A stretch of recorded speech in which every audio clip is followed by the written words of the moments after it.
घूंघट। अरे रानी, ओ रानी, सो रही हो क्या अभी तक?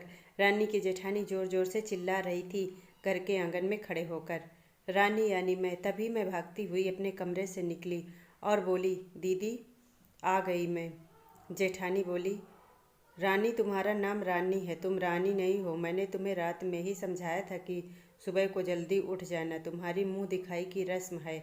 मैंने बोला कि दीदी रात को नींद ही नहीं आई, नई जगह है और मन में थोड़ा डर था कि सुबह आंख नहीं खुली तो।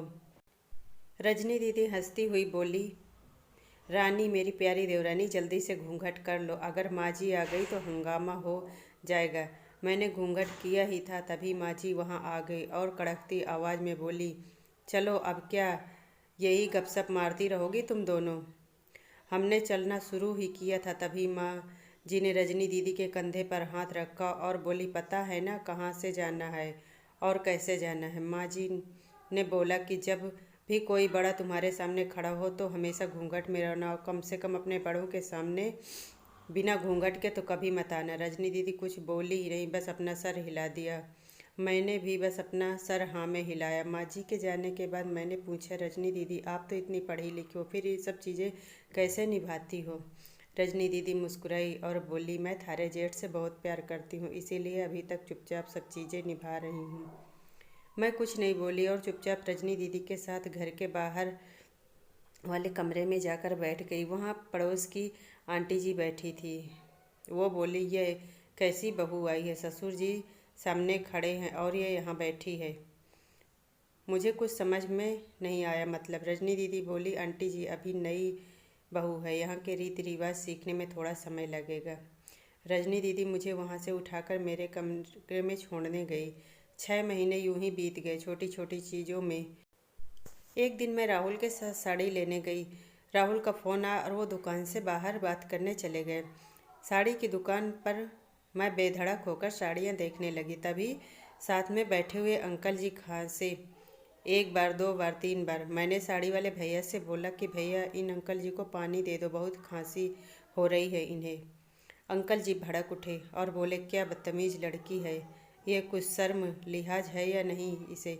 दुकान पर हंगामा देख राहुल बाहर से भागकर आए और अंदर आते ही अंकल जी के पैर छूकर बोले, मामा जी आप यहाँ?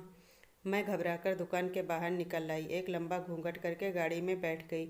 राहुल बाहर आए और गाड़ी में बैठकर गाड़ी बहुत तेज़ चलाने लगे। मैंने धीमी आवाज़ में बोला, गाड़ी इतनी तेज़ चला रहे हो, एक्सीडेंट हो जाएगा। हम घर पहुँचे ही थे तभी माँ जी ज़ोर ज़ोर से चिल्लाते हुए बाहर आई, देखो आ गई है रानी साहिबा, खानदान की इज्जत मिट्टी में मिलाकर।